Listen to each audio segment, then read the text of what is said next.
journée à tous.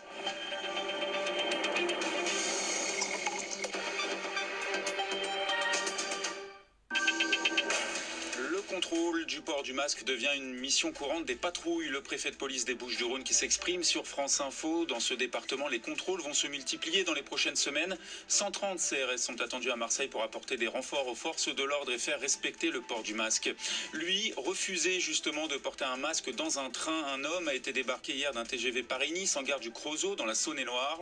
Des tensions ces dernières semaines ont déjà éclaté dans les transports en commun en raison du refus de certains passagers de porter le masque pourtant obligatoire. Une infirmière a ainsi été molestée dans un bus en Seine-Saint-Denis par deux jeunes gens à qui elle avait demandé de mettre un masque. C'était la semaine dernière. Une rentrée scolaire globalement satisfaisante pour le ministre des Outre-mer sur l'île de la Réunion. Sébastien Lecornu en déplacement à la Réunion. Les élèves sont donc de retour en classe, presque tous. Sur 670 établissements, 24 écoles vont rester fermées encore une semaine par mesure de précaution. Des établissements où des personnels ont pu être en contact avec des gens malades du coronavirus.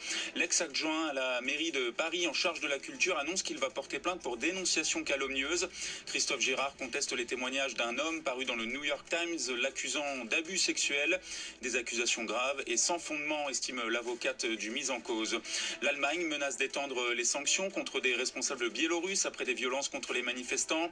Ils se mobilisent depuis plus d'une semaine contre la réélection du président Alexandre Loukachenko. Sa principale opposante se dit aujourd'hui prête à diriger le pays. Réfugiée en Lituanie, Svetlana Tikhanovskaya demande dans une vidéo la tenue d'une nouvelle élection présidentielle. France Info. Et tout est plus clair.